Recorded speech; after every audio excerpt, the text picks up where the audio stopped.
Hello and welcome to the Discover Dayton podcast, the show that's all about the Gem City's past, present, and future. I'm your host, Arch Grieve, and today is Friday, which means it's time for your weekly news roundup, where I read the news so you don't have to. A lot happened recently, including the RTA announcing free weekend summer rides, Gettysburg Avenue being put on a road diet, and more. And as always, there's a lot going on this weekend and beyond, including Pride Month celebrations, so stay tuned for the news in just a moment.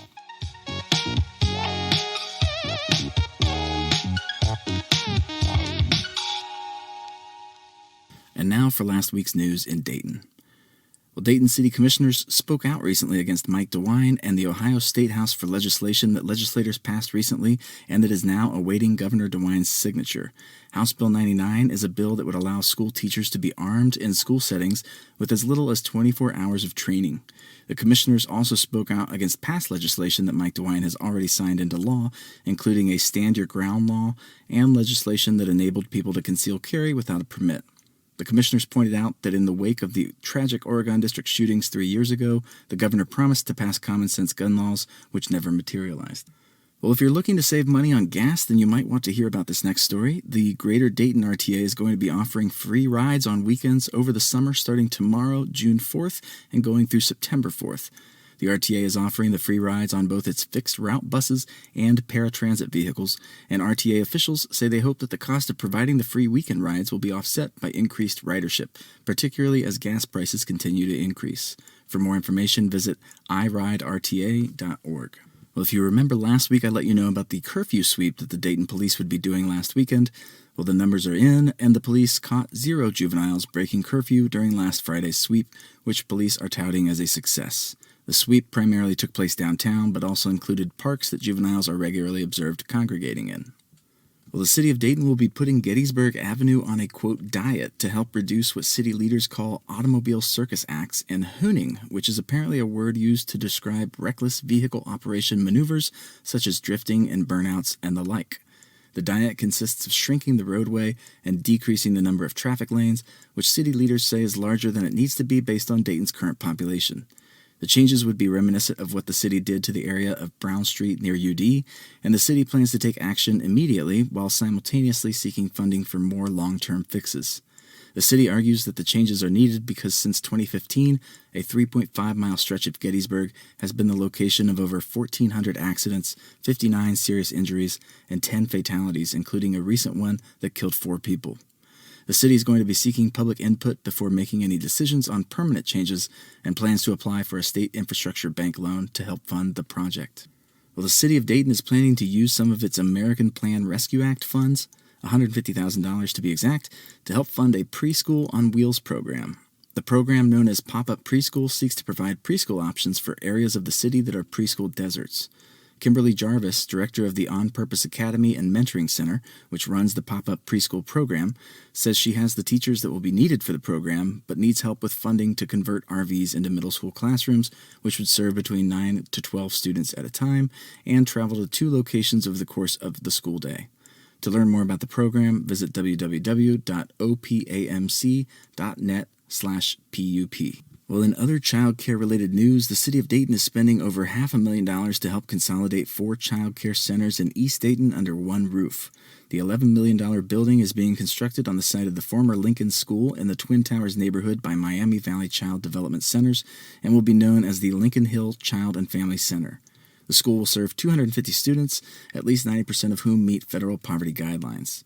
The MVCDC received the funds through monies that the city got from a community development block grant and were awarded them through a competitive grant process. The new building will have 14 classrooms, office space, a community training space, and a full-service commercial kitchen.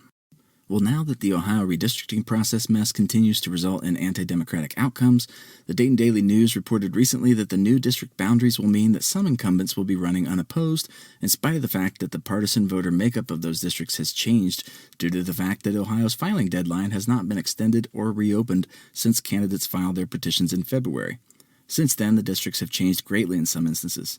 For example, Riverside recently went from a Republican-leaning district to the one represented by Dayton's state representative, Willis Blackshear Jr. Similarly, the district represented by former Montgomery County Sheriff Phil Clemmer added Trotwood and other Democratic-leaning areas and now favors Democrats, but he will be running unopposed in the general as no Democrat filed in what used to be a Republican-leaning district. Secretary of State LaRose says there's nothing he can do and that any changes in filing deadlines are set by law and must be made by the Ohio Statehouse. However, candidates may still file as independents without party affiliation if they do so by 4 p.m. on August 1st, the day before the rescheduled primary will take place. Montgomery County Democratic Party Chairman Mark Owens called the claim by Republicans that there isn't enough time to reopen the process, quote, ridiculous, and called for a 10-day window for candidates to file in the newly redrawn districts. You can find out your district by visiting findmydistrict.ohiosos.gov. Well, if you're vegan or just trying to reduce your meat consumption, you'll want to hear this news. There's a new vegan restaurant opening up at the 2nd Street Market called Vegan It IZ Eats, which is owned by Dayton native Rhea Adkins. It will have a rotating breakfast and lunch menu, including things like jackfruit tacos, coconut bacon grilled cheese, chai French toast, and more. It will also carry meal prep options, granola, seasoning blends, nut milks, dressings, sauces, and a cookbook. You can visit veganitizeats.com for more information. Well, a new crisis center for those experiencing mental health or substance abuse crises is going to be opening up in the Carillon neighborhood here in Dayton later this year if all goes to plan. The Crisis Now Receiving Center, which is a project of RI International and the Montgomery County Alcohol, Drug, and Mental Health Services, or ADAMS, will open at Elizabeth Place. Individuals in crisis can call Montgomery County at 833-580-2255 to receive support. And finally, if you're like me and enjoy a good local craft beer, you'll want to check out my friend Alexis Larson's article in the Dayton Daily News from this past Sunday's paper, which talks about the Dayton Ale Trail. There are 31 local breweries in and around Dayton that participate in the trail, and all you need to do to start is visit one of them and pick up your Dayton Ale Trail passport, which you can collect stamps in by visiting each of the breweries on the list and purchasing a beer. Dayton's breweries are on the list, as well as surrounding ones like Eudora, Lucky Star, and many more. Once you've visited all of the other 30 breweries, you can collect your final beer at the Yellow Cab Tavern in Dayton, where you'll be awarded with a 16-ounce stainless steel pint glass. I've never made it to all of them in 1 year, but I think I'll make that a goal this year, so I hope you'll join me and maybe I'll see you around at one of them this summer. Alright, that's it for last week's news, and now here's what's going on in Dayton this weekend and beyond. Well, the Dayton Jewish Film Festival kicked off yesterday, June 2nd, at the Dayton Art Institute with a screening of That Orchestra with the Broken Instruments. The remaining films, however, will be screened at the Neon Movie Theater downtown, with films running now through June 26th. Visit jewishdayton.org for more information. Well, tonight is the first Friday Art Hops event at Front Street Galleries again, which is happening from 5 to 9 p.m. The event features live music, live art demos, food trucks, art exhibitions, workshops, and artist talks, and you can check out more than 50 studios, galleries, and boutiques. Visit frontstreet.art for more information. Another First Friday Arts event happening tonight is at the Dayton Society of Artists, which will be opening their exhibit Emergence 2022, which is a show focused on current college students and recent graduates. The reception is free and takes place from 6 to 9 p.m. Visit DaytonDSA.org for more details. Also happening this Friday, June 3rd, is the kickoff to the Dayton Pride Festival, where the Pride Affair on the Square will take place at Courthouse Square from 6 to 10 p.m., featuring live performances, food trucks, and a beer truck as well. The event's free and open to the community, and on Saturday there will be a Pride Parade and Festival, with the parade starting at noon at the Dayton Metro Library downtown and ending at the Courthouse Square. Check out DaytonLGBTCenter.org/pride for more information. Well, if you're looking for some music tonight, you can visit Blind Bob's, where John Worthy and the Bends will be performing alongside Social Q and Scary Hotel. There's a $5 cover to attend. And tomorrow, June 4th, at the Levitt Pavilion, there's another free concert, this time featuring musical artist Amethyst Kia, who will be performing works from her new album Wary and Strange, a combination of alt-rock and roots/old-time music. The show will go from 7 to 9 p.m. and is free to attend. Also happening on Saturday at the Dayton Playhouse is their inaugural Miscast Cabaret, a fundraiser to benefit the Dayton Playhouse. Tickets are $10, and the show starts at 8 p.m., with doors opening at 7 p.m. Visit wordpress.daytonplayhouse.com for more information. Then on Sunday, June 5th, the 7th annual Running with Pride 5K Run/Walk will take place at UD's Welcome Stadium from 9 a.m. to noon, with registration opening at 7:30 a.m. Race benefits will go to support PFLAG Dayton, and the cost to enter is $25. Search on runsignup.com to register for the race, or visit discoverdaytonpodcast.com and find my show notes for the exact URL. Also on Sunday is the annual Miss Rubicon pageant for 2022 at Top of the Market from 1 to 3:30 p.m. Money raised at the event goes to support the Rubi scholarships. The cost to attend is just $5. Visit therubigirls.com for event and ticket information. Then jumping ahead to next Thursday, June 9th from 7 to 9 p.m., you can see Coletta and Super Yamba Band performing live at the Levitt Pavilion. The band is led by Coletta, a singer and guitarist from Benin who is an accomplished Afrobeat and Juju artist. The event is free to attend. Or if you're in the mood for some big band music on Thursday night next week, you can visit the Riverscape MetroPark, where the Bob Gray Orchestra will be performing a free concert as well, also from 7 to 9 p.m. And finally, if neither of those interest you, you can visit the Brightside on Thursday from 7 to 11 p.m. for a Shadyside reunion show. Shadyside was a popular Dayton rock band from 1999 to 2005, and they're getting back together for the show, which will also feature Clemmer, Bribing Senators, and Yardboss. Tickets are $15 in advance or $20 at the door, and they're available at thebrightsidedayton.com. Bribing Senators will also be playing later that weekend at Blind Bob's, where they'll release their album Triple Imperial EP, their first in 5 years, at a show that begins at 9 p.m. Then next Friday, June 10th, the St. Helens Spring Festival is taking place from 6:30 to 11 p.m. at the St. Helens Parish on Granville Place.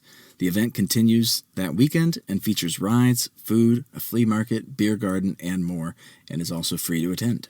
Also next Friday at the Levitt Pavilion, the New Respects will be performing a free concert from 7 to 9 p.m. Their music features danceable fusions of pop, soul, and rock music, and they recently released an EP entitled Don't Panic. Well, famed astrophysicist Neil deGrasse Tyson will also be in Dayton next Friday, June 10th, where he'll be performing a show that discusses what all of your favorite science movies get wrong. Tickets range in price from $55 to $135 and are available at DaytonLive.org. Also happening next Friday evening is an event called Rogan English Dayton, which is taking place at the PNC Arts Annex downtown. It's a night of poetry and music, including a live band, and you can get a show plus gallery ticket to attend the cocktail hour event before the show begins, which starts at 6 p.m. The show begins at 7:45 p.m., and tickets are available at DaytonLive.org. Well, the Dayton Jazz Festival is returning to the Levitt Pavilion on Sunday, June 12th from 1 to 9 p.m., and there will be some great performers as well as food and merchandise vendors. Visit levittdayton.org for more information. And finally, if your goal is to get in shape cheaply this year, then the Five Rivers MetroParks have got you covered. They offer a variety of free fitness classes all summer long at the Riverscape location downtown, including the following. First up, there's Zumba with Fit and Fruitful on Saturdays from 10 to 11 a.m., Then there's also yoga with Speakeasy Yoga, also on Saturdays from 10 to 11 a.m. We also have boot camp with the unit on Mondays and Wednesdays from 6 to 7:30 p.m. Tai Chi and Qigong with Immortal Tree Qigong on Tuesdays from 6 to 7 p.m. and Booty Mix with the Ninth Beat on Tuesdays from 6 to 7 p.m. Not all classes are offered every week, so check the calendar before you go at metroparks.org. Alright, well that about wraps up this week's News Roundup episode, and if you enjoyed this episode, please be sure to leave a review on Apple Podcasts or the Facebook page, both of which you can find through the website, discoverdaytonpodcast.com. You can also find the merch store there as well, which features things like mugs, t-shirts, and seasonally appropriate women's tank tops. Please be sure to share this episode with a friend. Thanks so much for listening, and stay funky, Dayton.